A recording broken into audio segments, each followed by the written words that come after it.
Hey, aloha everyone. Michelle Melendez with Blossom Inner Wellness and StandTogetherHawaii.com. This is the second year anniversary of the Lahaina fire, and I'm super excited to be interviewing Paul Dressler and Bruce Douglas of Maui Community Investigation. And we're going to be sharing the update of Lahaina and so much more. Thank you guys for joining me today. Thank Well, you. thank you, Michelle, for having us. And also, Michelle, I just want to acknowledge, you're helping to put the information out consistently over the past 2 years. It's quite a process as we keep on trying to get the information out so people can be more consciously aware of what's truly going on and really the impact, the repercussions, but also how the same type of footprint of some of these incidences are happening globally right now. So I think there's a lot we can learn from Maui as we keep on being persistent in trying to get the information out. So Absolutely. And I just want to update is Paul Delorier. French word. Delorier. Thank you so Delorier. much. Delorier. All right. Mahalo for that. So let's talk first about what happened today. This is the second year anniversary. Was there a celebration? I know that I'm going to be interviewing the state representative, Ellie Cochran, from Lahaina later today, and she said that there was a bell ringing at her church. What was going on in Maui or Lahaina? Well, right now they are out.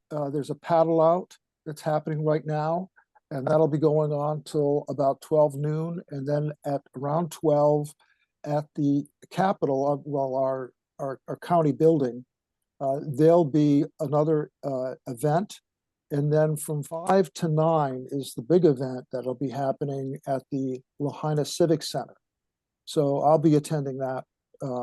Then that'll be from 5 to 7 p.m. the Lahaina Civic Center. So again, there's a lot to remember. There's a lot of trauma that's still being happening right now throughout this whole community. Not only Lahaina, but also the repercussions are really, really significant, and a lot of people are still feeling them. There's a lot of weather warfare that's happening right now, especially with Texas, the flooding. And I also want to let people know the arborist that I interviewed, he actually contacted me. Millions of acres have burned in Canada. They actually have put something out there saying that it's arson. I personally feel this is a weather warfare that's happening. He said that there's hikers that nobody can hike right now in Canada because they're saying it's arson, and they're fining people $25,000 for hiking, for going into nature. And there's a whole thing around in the Big Island in our general plan that's preserve nature for nature, limited human activity. So is that the start of limited human activity? I think it's really interesting. But Bruce, Well, what do you want to it say? is, especially when you look at how so many of those fires, especially when they had the big blast of fires that occurred, all started at the same time.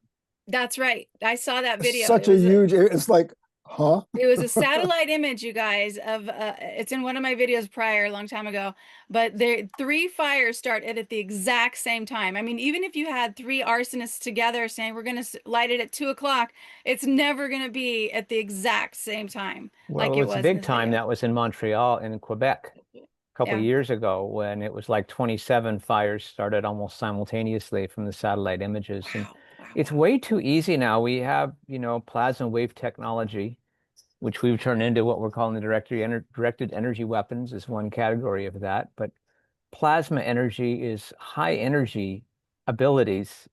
It's a change of state technology. It's able to change the state of something from solid to liquid, liquid to gas. So when a plasma ray is shot toward So Paul, you're sharing your screen right now. Yeah, I'm trying to get it. You get into that picture? Yeah. Yeah, I'm trying cool. to get it so that we can start going into some of the weather stuff. So it's way too easy for a plane to fly over a forest and using a directed energy weapons to go zap, zap, zap, zap, zap, zap, fire, plasma energy, and instantly start fires. And just a simple flyover in 5 minutes, you got 27 fires started. We have that technology now. It's sold by all the contractors. They're using it out, openly in Israel. Yeah. Bruce, I want you to continue the conversation on weather, but let me just go over some of the anomalies. So this is the impact of the area affected in Lahaina. And you can see that part of the weather manipulation is also around the pre-fire conditions where we had a big spike of rain that happened. That was about 8 months prior. Then we had this kind of drought here. Mm-hmm. And then, so what we had is a lot of tinder. Exact same thing happened in the LA fire. That's right. Where they had 11 months prior to, they gave a tremendous amount of water, just came gushing down. Vegetation grew like crazy, and then a drought. So this is one of the strategies used with weather, so that we had a lot of this light grass that supposedly was part of bringing that fire in. Another strange thing was this is from a satellite of Van Tusky. And Bruce, you want to, this starts here in August 3rd, and it travels off the coast. That funny blob off the coast of Baja California picks up, and I don't know if this one's showing it actually moving across, if it's the right one. That blob moved across. Let me move it fast here. Okay, that moved across like that, and at the moment of the fire, boom, that's the 8th, when that's the 7th there, the day before. That's the 7th. So the day before, people were reporting this silvery white mass that just enveloped everything. And people were like, I was getting calls from friends. He says, do you see this white thing? What the heck is this? This is prior to the fire. So we weren't even cognizant of that. But this is the type of particulate matter that often gets involved with these fire type incidences. Same thing happened in LA, where there was heavy particulate matter prior to the event. And you can just see it, moving in and enveloping then on the 8th. We were in the middle of it like this. Mm-hmm. So this is, again, what created this particulate matter. And we looked at some of the particulate matter and some of the nanoparticles and stuff like that. And it had some of the characteristics of thermite also. So let me move on here from this. Hang on a second. How come I'm not? Yeah, we still don't know what the constituents of that silver white haze was enveloping the island the day before and the day of. The other anomaly was that the wind was intense just in Lahaina and just in Kula, where the fires happened. No other place. And of course, we have the technology with ionospheric heaters, HARP technology and HARP-like technology. It's way easy to create a low pressure cell and direct weather, but there was something that was making the winds just in Lahaina, because you got on either side of Lahaina, on either side of it, there are hardly any winds. And the rest of the island, I didn't know even that though the part. day before that had big winds, the day of the fire had minor winds that day on the rest of the island. Yeah, so I'll get into that. I'll show a slide on that, Bruce, in a minute. But this is the situation on the 8th, where we had Hurricane Dora 650 miles to the south here, southwest, and then we had to the north, we had the high pressure system. So what they were saying, there was an inversion that was created, and that inversion was right on the, directly located right over Lahaina, and that inversion created that fire. But these were rapidly moving in opposite directions. Mm-hmm. So if you looked at it as a natural phenomenon, the weather pattern would also move. It wouldn't be stationary. But instead, as Bruce was mentioning, we had a stationary thing. Now, we also had a lot of these kind of wind cyclones that were there, wind spouts, just tremendous amount of them, unprecedented. No one has ever seen so many wind spouts that day on the 8th. And some of them were, a mile and a half off. We have recordings of them. And as Bruce is mentioning, we had two areas where there was high concentrations of winds. It was right here in the Kula area where this fire occurred, and then Lahaina. But throughout the entire island, this whole other area was calm. I mean, Kihei was stagnant that day. So again, when you look at weather anomalies and you see these rapidly diverging high and low pressure systems and the wind stays stationary, you know something is up. Yeah, And well, I'm on Big Island too, and we didn't have wind like that. And we're 60 miles from Maui. And it was a very strange wind. It was a swirling, whipping wind that went around. And so it seemed a lot more intense than the overall wind going in one direction, but it was a whipping wind that created it. So again, part of that. Another phenomenon too, when we looked at the weather anomalies, look at the clouds. Bruce, you want to mention? Yeah, I saw this like the day before, where line after line of cloud is coming at us from the North Shore. And I'd never seen that before, with line after line of cloud. And it came as far as the Hawaiian Islands and then stopped. Like it. And then when I looked, I was actually saving the screenshots of the hurricane, because that's one of the things I do, studying weather and studying weather engineering. And there was a wave pattern being created in the ocean about 400 miles away from the Hawaiian Islands, where you could see these wave patterns being generated from a point source, like a drum beat going out, and waves going out from this one drum beat in all directions. And going just as far as the Hawaiian Islands and stopping, creating this. The day before, we had big winds, and they said it was from the hurricane. However, it was coming from the opposite direction of the hurricane and the opposite direction from the alleged high pressure system. It was coming from this point where you could see somebody hitting the drumbeat. Do we have the technology to do that? Yes. Ionospheric heaters, HARP, can heat up the ionosphere with radio waves. Gets it hotter, it raises up, then you turn it off and it goes kaboom like this. And you can create low frequencies below by heating it and then dropping it. And if you get it in proper wave pattern, then you get harmonics, boom, you get cloud after cloud dispersing in line forms like this. What would be the reason for this? What do you think what do you think the reason would be for doing this the day before the fire? Well, you need plausible deniability if you're going to start something. You have to blame it on hurricane, you have to blame it on winds, you got to blame it on natural conditions. You're going to set all those things up. You're going to start brush fires, which we found 2 start points of arson brush fires in Lahaina and one in Kihei. And one in Big Island, up near Hawaii. Yeah, and we showed it on the ground from satellite images from Google Earth. You could see the arson points where it fanned out from a point source right alongside of the highway. You get the brush going, and then you hit it with the plasma technologies to actually ignite the fire and get the inferno going. But you need plausible deniability. You need brush fires. You need something to pull it.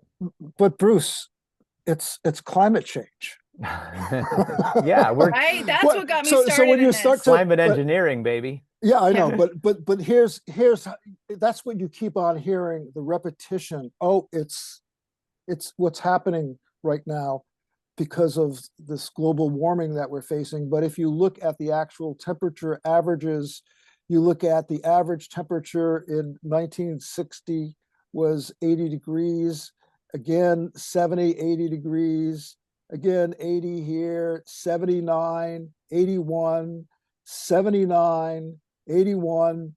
So again, you look at what are the actual fluctuations. When we went back as far as 1945 and looked at the records, it was actually warmer in 1945 than it was, at the time of the fire. So again, that's the mantra being repeated. All people have to do is go back and look at the weather records. Exact same thing happened with LA. They were claiming global warming. And my God, you look at the weather pattern and you go back there to the 1800s and you go look at it and you just see just little fluctuations averaging about maybe 1 or 2 degrees difference, but it goes back and forth. I mean, this is not a global warming. That was the mantra chanted by Governor Josh Green, our World Economic Forum, Josh Green. Yep. And every second word he said, "Oh, this is because of climate change, climate change, right. climate change," because we didn't pay attention to climate change. Yeah. And then he came out and said, "Okay, don't worry, the state's going to buy up all this land because it's too toxic for anyone to live in. We're going to buy it up and turn it into a park, and Then we're going to make work for it housing up in the hill where it's safe from climate change. And boy, he got shot down for that immediately. All the locals are revved Well, up he and said, should have. "You're not doing it," and Rightly he had to back so. down. So I think Rightly he came so. out and said what it was. He came out and said it, but the locals and the powerful people here said, "Oh no, you're not going to do that," and he had to Thank back God. down. Thank Yeah. God. That's what got And me that's, started too yeah. in my research, because I was like, he goes to the United Nations and says it's climate change. I'm like, oh my gosh, something else is going on here. What were you going to say, Paul? So, but it's, as Bruce was mentioning, letting people have a strong voice and say, no, you're not going to do that, and be very persistent on this. So again, when you look at people though, who, even though the reconstruction is extremely slow right now, and you look at the number of houses that were lost when I went over those statistics, and again, it's at least it's not BlackRock coming in and saying, "Oh, we now have purchased all of your property. You are now displaced." It's not quite as obvious as that. But when you look at all the different economic stresses that are being put on the population, forcing people to move, another big financial stress that's happening is they keep on promising people to get these insurance settlements, and just it just ain't coming. The big settlements that people were talking about, that $4 billion, it just is something that just keeps on moving forward and moving forward, because it was supposed to be done this summer.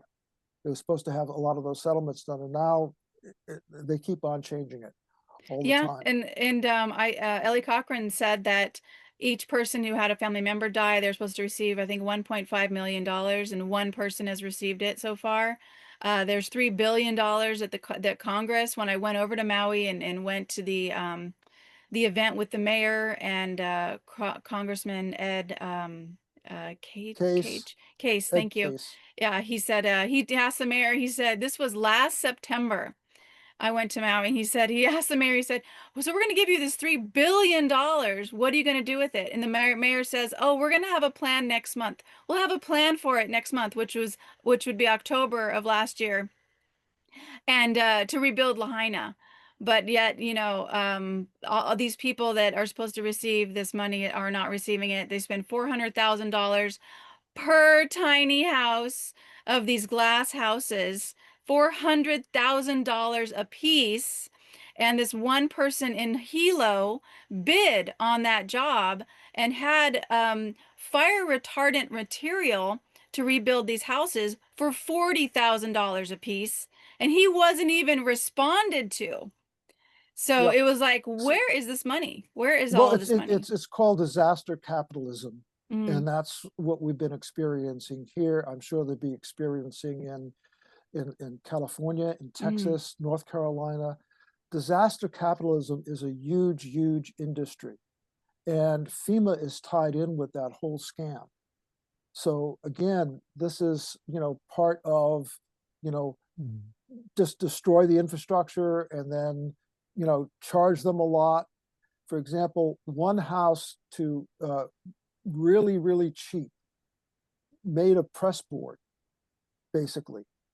It would have taken a maximum $40,000 to build, right? Real cheap. Those contractors are getting $840,000 for that shoddy construction. Wow. So this is the scam. It is a and total this is scam. part of disaster capitalism, where certain contractors are allowed to bid while others are not. That's right. And so it just, all the money gets funneled in, and then there's paybacks that happen through all of that too. That's what I was thinking. So there is a huge scam going on in terms of any type of recovery that all of these people who are faced with disaster areas will be facing. It's part of the way it's wired right now. It's the system. It's part of the cabal and how they function at this point. So this is what we're facing. And Paul, you were looking up that number of suicides, and then we went on to another topic, and I want to go back to that. Yeah, I don't have that in front of me. Okay. I don't know where where that is right now. Yeah, because that And is then a you real think thing of too. who is Go ahead. Lahaina Strong? How did they suddenly appear the day after the fire, even before the fire? Mm-hmm. You know, and how are they associated with all the other strong events that suddenly appear after? Paul, you want to talk about that? Sure. There's a lot of the disaster areas where they have this strong subtitle, and they so here it's really Maui Strong. Lahaina That's Strong is a right. little bit different. Yeah, pardon me, It's a you're right. different organization. It's more local. It's more grassroots. But Maui Strong got nearly a huge, huge amount of the funding and donations that occurred, but yet they're keeping it. And it's not going to the residents. It's not going to that much to affordable housing and stuff. So again, there's a big question mark as to where all this money is going, just like what's happened in LA. You That's look right. at the concert that just happened, that big concert they had to raise funds. They had $500 million raised. None of that's going to the residents. It's Wow. all, you got a huge portion of that is going towards, you know, some of the people wired in, like Gavin Newsom's wife, who all of a sudden is now running this nonprofit who got $40 million. So this is the type of scam happening where they create disasters and then siphon off money. And again, it's fairly consistent with all the different areas that have been affected by these catastrophes. So Wow. again, hopefully people start to become more consciously aware of what we're dealing with and start to get involved with civic action, because we need that. We need political action groups Mm-hmm. so that, you know, like Michelle, what you're doing with trying to raise awareness, what we're doing right now with the Maui Pono Network, which is, you know, another organization, but we are focused on political action with that. This here, we're focused on the catastrophe with Maui Community Investigation, but the Maui Pono Network, if people want to check that out, it's focused on specific issues. Like right now, we have a county council member who has been receiving $8,000 a month for the construction industry and is voting for them all the time, stopping affordable housing and doing luxury housing.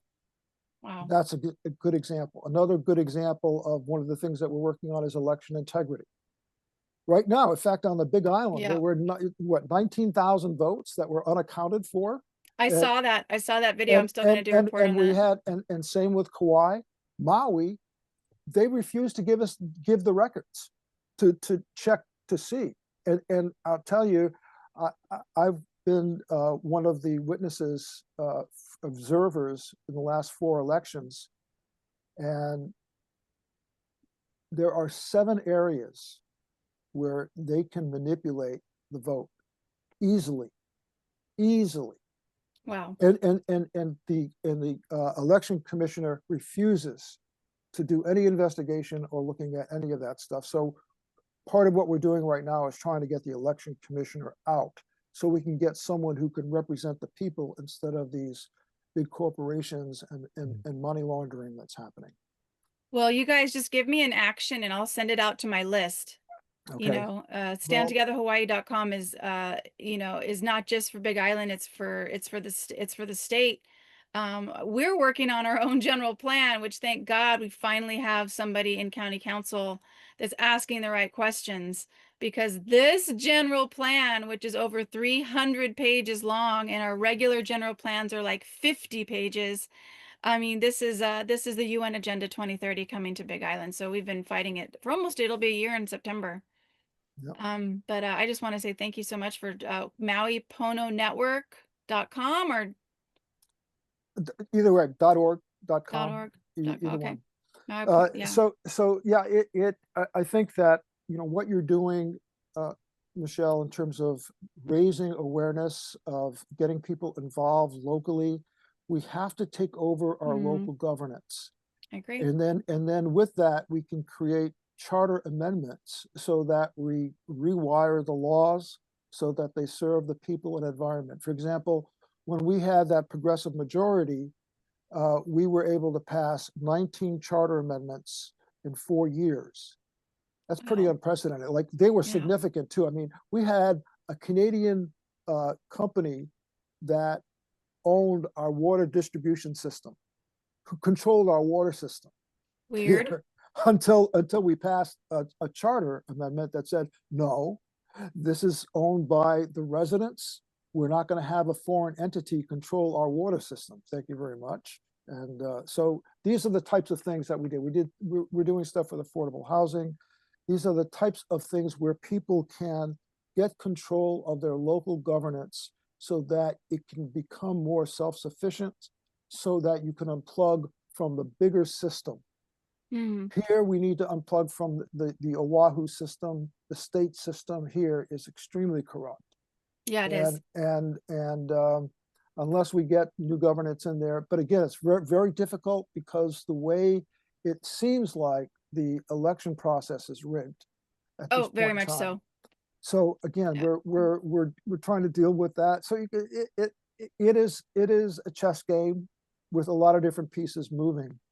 So and just like with these incidents too, there's a lot of different pieces to it. So Bruce, you wanted to talk a little bit more about the weather thing, and then we can go into some of the other anomalies, because there's a lot of different pieces to this. Well, a lot of pieces on that weather.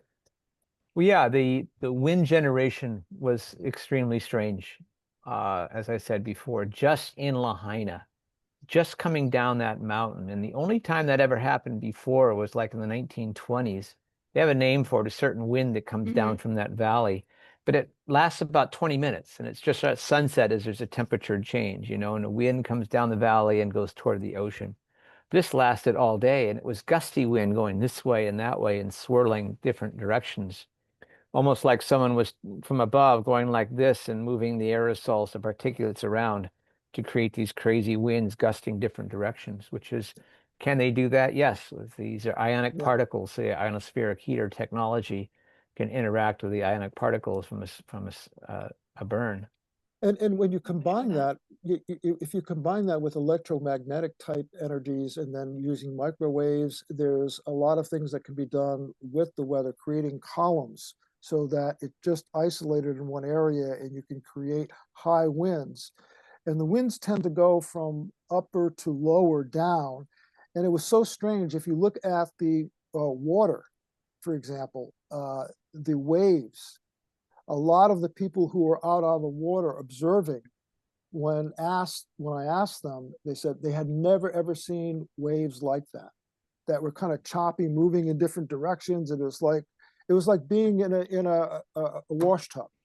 A washing machine. And so again, that's a very good indication of the strange winds that were occurring in that swirling motion and having them come from up, down.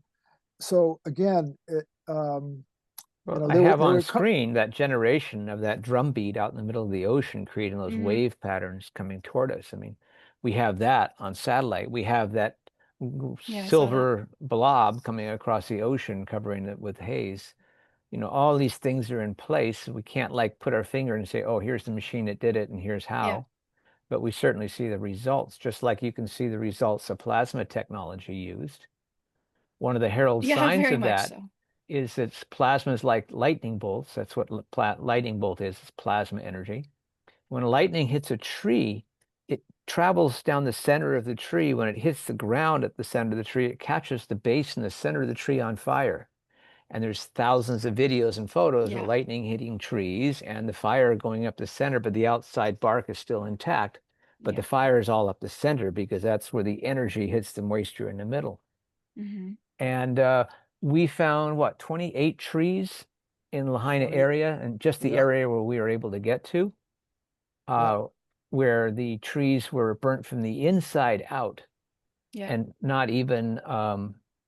so let me get into that with some visuals on that too, to help the audience really grasp what happened. So this is the restart of the fire that happened at around 2:55. that afternoon on the 8th. Oh, that's right. Because they said they And put it out yeah, and they then put they it out restarted. and then it restarted. They put it out early morning and then it restarted later. And it traveled very, very quickly down this. In fact, it was so strange how quickly it traveled. It seemed like someone had a laser thing and they were just moving it along, and it jumped the road. And then as it jumped the road, you can see it here, and you can just see this is just brush that was doing in grass, and it was traveling fairly rapidly because of the strange wind. And I want to bring our attention. So this is how it came in. It came across the highway and down here. You were seeing the flames moving down here like this. This was people were on the bypass here. And we're going to zoom in right to this spot here, right where I'm pointing with the cursor. And if you look at it, there's a Quonset out here that's perfectly fine. This is taken after the fire. And this house is perfectly fine, but we're going to go right to this. And this is all basically asphalt, and there's hardly no grass here. This is the part where I call ground zero of the fire, where the supposed natural brush fire interfaces with the neighborhood. And this is that black spot that I was showing. So how can that light grass all of a sudden create this type of destruction to the engine block? And also, here's the Quonset hut, just perfectly fine. House, perfectly fine. Asphalt shingles, everything intact. Look at this light. I know, I was thinking that right there. I took this picture 2 weeks after the fire. I went in there with Bruce, and this is a shot we took 2 weeks after. If you look at the back of the cab, tires are fine, gas in the gas tank. There were aerosol cans here that were working just fine. Look at this. It looks like it's not even touched. There was a ladder in the back here, all of the material here, wooden material and stuff, untouched. But again, look at this. So the key to this is plasma technology. Lightning strikes something with mass. Plasma is aimed towards something with mass. The greater mass it has, the more it's attracted to it. So if plasma energy is coming down, it's going to be attracted to the engine block of that truck because that has the greatest mass. Or it's going to be attracted to that truck before it's attracted to the house next to it, or the Quonset cut, because the truck has the most mass. It's just like lightning striking. It's that same thing. It's attracted toward a grounding mass that will take that energy, which is why we're seeing these engine blocks melted, but the rest of the car but not. the rest of the car, and again, it's a herald sign of plasma technology being used. Wow, I did not know that. Yeah.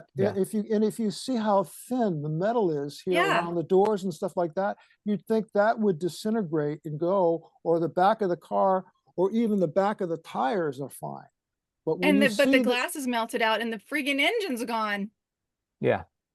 So there you go. So this is now normally this would happen if the engine with the gasoline explodes and the whole car catches on fire, but that's not what happened, because you see the engine block and there's not a whole lot of fuel for an engine block. There's a few rubber hoses and stuff under there, but it's all steel. And we had a lot of pictures of vehicles like this that were in the middle of driveways where, look at the shrubs here, perfectly fine. House untouched. Is fine. Look at this. Fine. And then, but in the house, untouched, but the whole engine block, the engine just totally gone. And so this is key to the behavior of plasma technology, naturally being attracted towards something with the greatest mass. Again, hitting that dense car before it hits the house or the shrubs next to it. Yeah. Just how lightning strikes happen, So think of it as lightning, see it as energy waves, and see it as a change of state technology that'll change the state of something from solid to liquid, liquid to gas. So this is, I just want to we did a lot of studies also on the LA fire and the comparison between the two. I have a pretty comprehensive video on Maui Community Investigations where we compare the LA and Los Angeles. There are 20 points of comparison that I went through. But when I saw this picture of this, you can see the engine here is on fire, and notice there's no flames. there's a tree right here. There are shrubs right here. But yet Wow.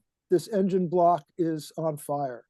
So again, the only type of thing is, this is obviously not natural. And as Bruce was saying, this microwave plasma technology is something that is, it seems to be part of the footprint. Now, another part of the footprint are, as Bruce mentioned, are the trees. Trees like this burn from the inside out. Yeah. And some of the trees were fairly small, large, that were burnt all the way down to the root system. You know, and so this is all hollowed out, this whole tree. And you can look at the inside and you can see how beautifully it's carved out, and it goes way down into the root system. I could, when I went in there and we were exploring the trees, as Bruce mentioned, we looked at 28 trees. Some of them I could dig down 14 inches where the taproot once was. Wow. So, and again, that's indicating that was exactly what a lightning strike would do to a tree. Exactly the same how it behaves. The lightning, the energy, the plasma energy goes down the center of the tree where the most moisture is, where the most density is, travels, hits the grounding point. At that point, it heats up, gets extremely hot, and ignites the fire from the taproot up through the center of it. Exactly what lightning would look like, you know, a herald sign of plasma wave technology in use. Yep. And what's interesting is we saw pictures in Israel where some alleged fires were, you know, started by the enemy in Israel. And but you see all these trees doing the same thing, burning from the inside out. It's like someone used their own friendly fire uses plasma energy to ignite all these olive trees and stuff on fire from the inside, but nothing around it. And this was the same in the Tubbs fire in California. Right. All over we're seeing the same patterns. Yeah. And also very strange, you can see here are, you know, tree with leaves still on it. And you can see it overhanging these homes that are totally burnt. So again, it's not every single tree had this type of lightning type effect. Well, let's say what this is indicating is the house has more mass and density than the tree. So if the plasma energy is coming down, it's going to be attracted toward that house and change the state of it, because houses were lighting on fire like that in the fire. Like suddenly the whole house is boom, engulfed in flames, like instantly almost, right? Yep.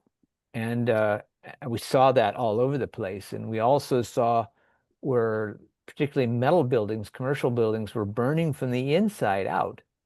Yeah, like the energy caught the inside, like a microwave, you know, burns the inside of a tree, of the food, right? Same thing, plasma energy will heat up the inside of the contents, caught the contents on fire before the outside's even on fire, a metal building. Wow, that's so just again, amazing. You know, they're trying to paint the scenario that this is a natural disaster, you know, an unfortunate natural disaster. But yeah, I sent a 17-page, oh, this one is about the cat, you guys. I sent a 17-page affidavit along with a lot of us that to the governor saying this needs to be investigated. Obviously, he wasn't going to do that because I think he's part of it, part of the cover up, especially when he's talking about climate change. But go ahead and look, and we could talk about the governor and also Underwriter Laboratories. I'd like to touch on that also. So remind me later. So again, here are some of the bodies that were taken. This is a photograph of a cat that's in stride. You can see this puddle here. That's exudate.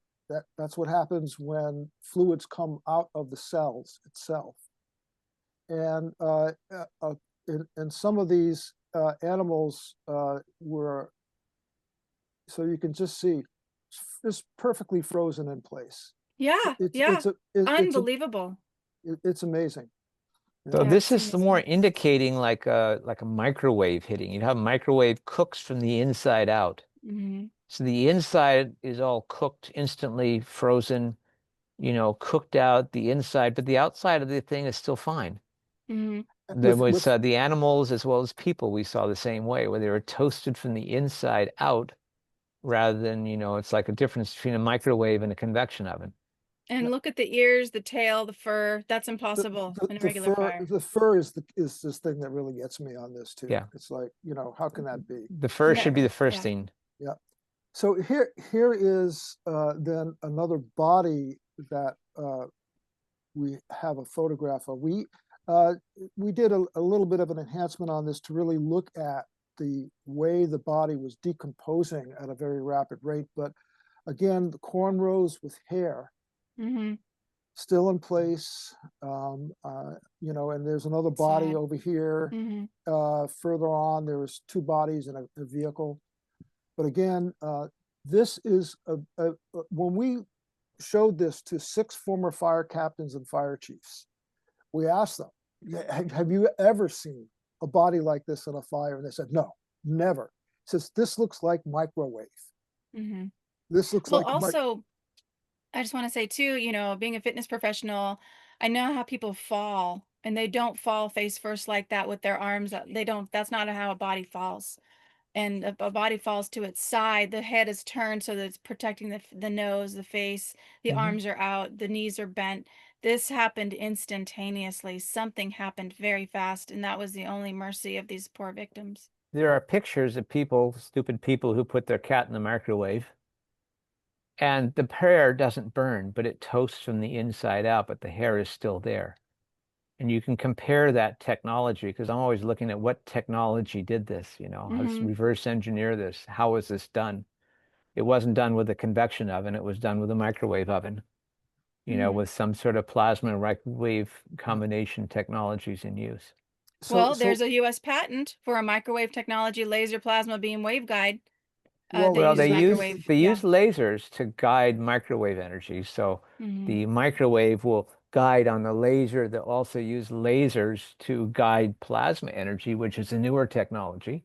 Mm-hmm. It's a combination between the two. It's a laser's a guidance system, but this was not laser photon technology. You can't get enough energy to do things. So everyone who tries to say it was lasers, I'm sorry, that doesn't work out in technology. yeah, But no, it it's does not. work out when you see laser guided microwaves, or you Mm-hmm. look at plasma wave technologies like So, directed energy so and, weapons. Yeah. and right now there's a lot of patents as well as a lot of technology in use, medical technology and things that use for detection and stuff like that, that use a combination of microwaves. The microwaves create even a low energy source of getting plasma energy to form. So in order to get plasma, in order to get that lightning strike from the atmosphere, to extract that type of energy from the atmosphere, they're using microwaves. So we have the combination of those two here. So that to me is definitely a smoking gun of this combination of microwave plasma technology. Again, something that is well utilized. It's Mm-hmm. science that has been in effect for quite some time. It's using technology, but it can be weaponized in such a way like this. And this body should be the smoking gun of you can't argue this one with the hair, the cornrows Right? of this gentleman's hair still intact, Yeah, but the Yeah. body toasted yeah. from the inside out. And you got Actually, it was a woman, actually, a woman. Bruce. Yeah. Okay. Well, this So is a patent, April 23rd, 2002, microwave transmission using a laser-generated plasma beam waveguide. And this is a U.S. patent that people can just look up. So, yeah, well, and there's technologies that you can look up too that actually use the microwave plasma interface. So Mhm. again, this is something that's there. This is that Yeah. toad that had nothing on the inside. It was cooked Yep. from the inside, but was, in stride. It got So, stolen. It was actually a Oh doctor no. said yeah, a doctor said that they could check it for microwave energy. We sent part of it to him. He never contacted us again, wouldn't return our phone calls, wouldn't return our text messages. Then my friend gets robbed and the toad gets taken. And I Oh wish I boy. would have had a piece of it and kept a piece of it, but we don't have it Oh my anymore. gosh. so yeah, they just don't want this stuff to come out. So anyway, um, so that's what I have in terms of visuals. at I this want point to in time. understand what this plasma is, just so we get our terminology right. Plasma is the fourth state of matter. There's solid, liquid, gas, plasma. Plasma is the highest energy state of matter. It's disorganized. It's not spinning in little toroidal fields making atoms anymore. It's blown apart into its fragmented piece, and it's the highest state. As you add energy to something, it goes from solid to liquid to gas as a higher energy state, and then plasma is the highest energy state. So you can concentrate a lot of energy using plasma, this disorganized stuff, energy fields, and wave pattern it back in wave after wave without a lot of power behind it, which is, we're seeing that in use in Israel right now. That's what part of their Iron Dome and all this other stuff is. They shoot things. It's not lasers. It's all plasma energy. It's a weapon system. And when that energy goes toward an object, like they aim plasma energy, directed energy weapons toward a tank, it doesn't blow the tank up. It vaporizes the area of the tank that it hits, just like vaporizes it back into its constituous, not even molecules anymore. Just, Powder. powder, less than powdered. We Mm. don't see it anymore. But 99.9% of the universe is plasma, disorganized, we'll say, stuff, until it starts to spin in little atoms, But that's actually a lower state of energy than the plasma. That's why the whole 0 point energy, where you tap into the field of plasma, that's got way more energy than our molecule world. So There's one estimate in terms of how much energy is within that plasma field. If you were to take a cup full of that energy, just a teacup full, and utilize that energy, it would be enough to boil the water of all the oceans. Oh, I've heard that. So that's something that John Wheeler came up with, who's a famous, physicist. And he was just making that point, maybe, it doesn't exactly come out to that type of, but there's tremendous amount of energy. Power. That was the point. Tremendous amount of energy within this plasma. And what's happened is that this new technology this technology that's being utilized now and weaponized and put out has been something that's been developed starting in the late 40s. And a lot of that technology has been utilized by Lockheed Skunk Works and other groups that have taken that research and not given it to the federal government, but have privatized that. So we're dealing with a tremendous amount of technology, advanced technology, that has been developed secretly under black ops. And if you look where the trillions of dollars, it's up to $21 trillion. I can't even fathom that amount of money has been poured into these black ops to develop this weaponry. And now they're utilizing our tax money that was utilized for that development to then weaponize against the citizens. And that's what we're seeing right now at this point in time. Yeah. So again, you look at, companies like, well, who's behind it? Is it BlackRock, who really is an investor in all of these major technology companies, Well, you're looking at who's the main people behind BlackRock and Vanguard, because those are the two main investment companies of renewable energy and electricity. So, but you're looking at the investors behind them. Yeah. So we are up to our ears in it at this point in time, and I think that it requires us to start getting involved locally, civically, to take action so that we can actually start to utilize that same energy, that same field of energy that we're surrounded by. That's why and I the pray way the way that I we pray. can do that, and the way that we can do that is through our group energy fields. And that's another way to access and generate a tremendous amount of energy, but also if you start utilizing that more on a metaphysical level, where you can actually start to create, manifest, and utilize that in a positive way. So I think what this is forcing us to do is to become more consciously aware that everything is energy and consciousness. And we are all part of that. And if we start to learn how to utilize that energy and that consciousness, and get out of this illusion that we're in this simulacrum, as some people call it, and start to realize that everything is just this energy field, and we're in consciousness, and we can direct and manipulate and utilize that energy in a positive and uplifting way. If we do that as a group, it becomes our own then type of energy generator that can Absolutely. help transform Absolutely. the system. So again, I think this can be a spiritual awakening for us. It seems Exactly. overwhelming, but I don't want the people who are viewing this to say, oh my God, we're screwed. Yes, we are if we don't do anything. But if That's we right. start to do something and work together collaboratively, like you're doing, Michelle, making a difference in terms of just making people more consciously aware of what's happening locally in our governance on a state level, on a county level, I think that's the type of engagement, involvement that's needed in order for us to access local government so we can make it so that we can unplug from the corruption and be self-sufficient.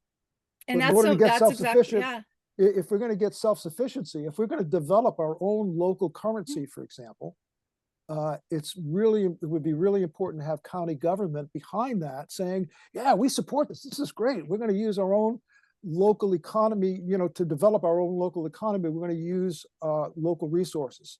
And we've done that before. I was involved in Massachusetts in utilizing 3 different forms of, just local barter, local exchange, local money. Yeah, that's definitely the way to go. But these are and the Bruce, type of thing, but we I have love to, it. yeah, but we have to work together collaboratively. 100% on board with that one. This Bruce, is a wake-up call. So absolutely I mean, you don't get a bigger wake-up call than this. This is, yes, 100% agree with you, Paul.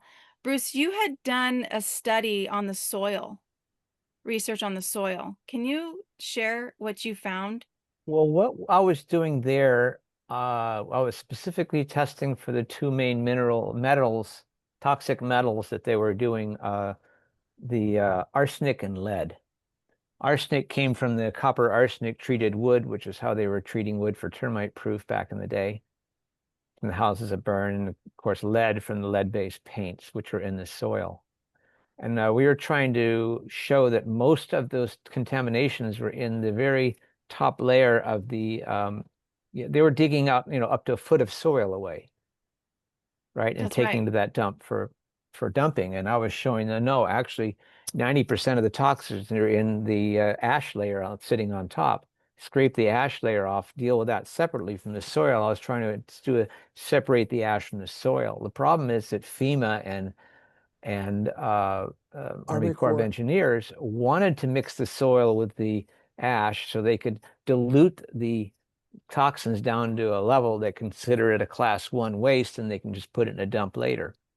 So they wanted to mix it, and I was trying to say, no, let's actually, burn that ash without oxygen and turn it into its basic carbons. You burn it without oxygen, which is how you get rid of trash. And we can use that same technology for dealing with our trash, rather than just burying it, which is stupid.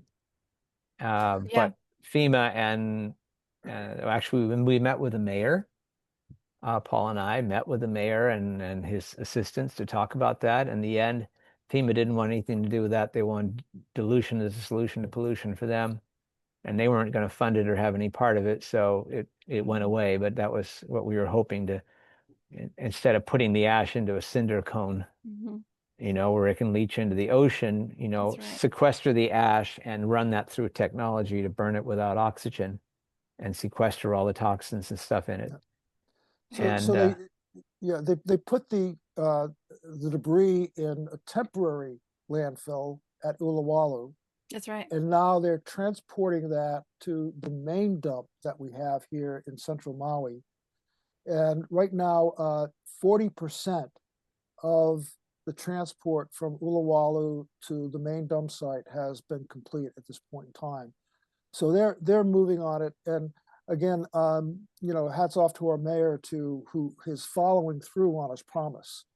A lot of people said, well, geez, it's going to be there. It's, and it's going to leach and it's going to create problems, especially at Uluwatu, which is next to these very vulnerable reefs. Mm-hmm.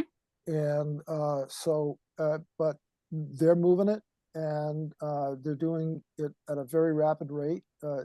It's a lot of dump truck loads full of debris that they're moving all the way to the central site.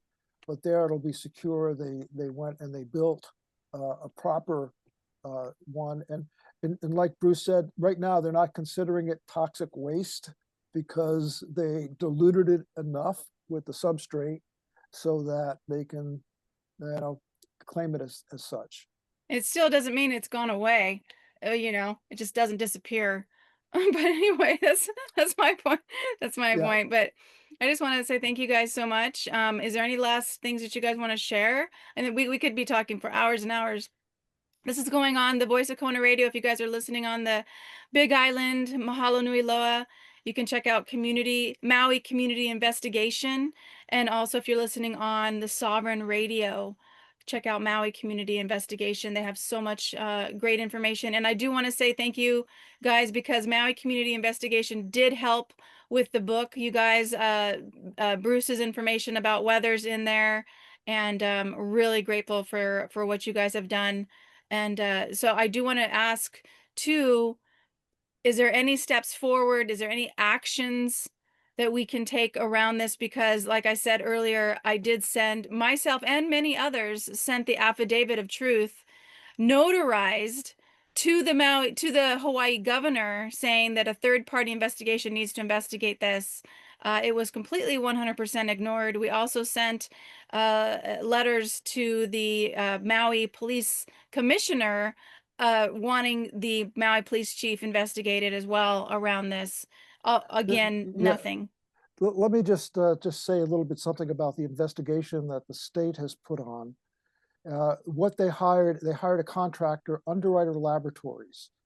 Underwriter Laboratories is the same organization that did the investigation and part of the 9/11 power collapse in New York. Interesting. They came up with the data so that they came up with this theory of pancake collapse. I remember that. So they made up this whole story that, oh, no, it wasn't controlled demolition. Oh, no, it wasn't anything to do with any type of plasma technology that could have been utilized for that. No, this is what happens with skyscrapers collapse. Well, this pancake theory never happened before. It never happened after. Same organization, Underwriter Laboratories, they hired so that they would go along with this made up narrative of, oh, it was a down power line that created this whole mess. Oh, it was long grass that was happened because they didn't cut the grass. Just enough, and with the hurricane passing the way it did, they said, okay, that's going to be the weather reason. It took me 5 minutes looking at Google Earth to find 2 arson points for the brush fire in Lahaina. About 5 minutes looking at it and say, oh, there's the arson points there and there on either side of the highway. Went out there and documented it. Did they talk about that? No. Did they look for it? No. But again, this is how, and guess who they hired for the LA fire? Underwriter Laboratories. Yeah. So again, this is the way they're doing the scam, where they have this company that comes in, falsifies data, make it look like a natural event. They try their best to, and they make sure that none of the data that we've collected on that shows anything outside of that scenario. Yep. So this is how they perpetuate the scam and delude people, and especially with control of media that they have, it makes it extremely difficult. I mean, we've been sequestered, shuttered down on so many different occasions to try to get the word out about what's happened from our investigation and the work that we've been doing by going in there. I mean, we have teams that have been going in and doing work. And by the way, we still have things that we'd like to investigate. We have a lot of samples, and we're not able to do lab tests because of the cost.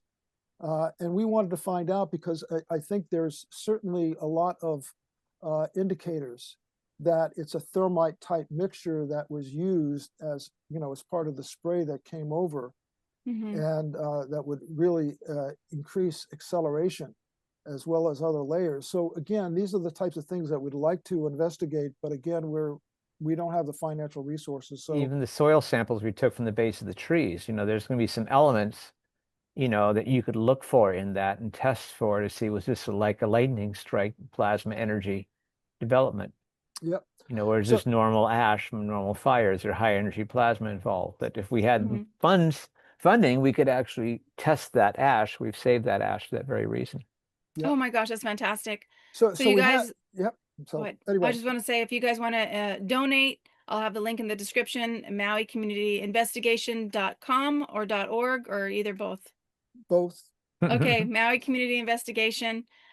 Please send them a donation if you can, and I'll send this in the description as well as the email. Well, it'll go in the email that I'll send this video to as well and out to people.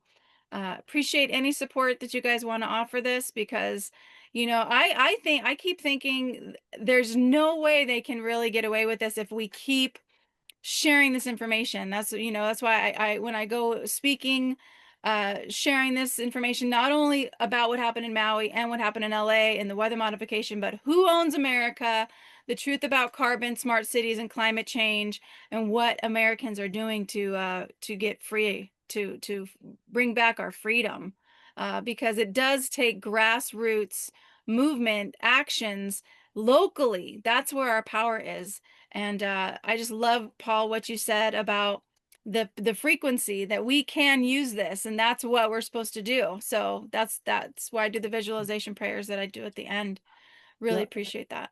And I think this is a spiritual journey that we're on, and that we are fighting demonic forces. Yep. And this is part of the process, learning about energy, learning about consciousness, you know, and not from a religious standpoint, but from a reality standpoint of our emotions and feelings and how we work in group dynamics, and utilizing it so that we can align and create cohesion with the larger plasma field. And if we do that with love, openness, receptivity, connectivity as relationships, this is the way the energy works.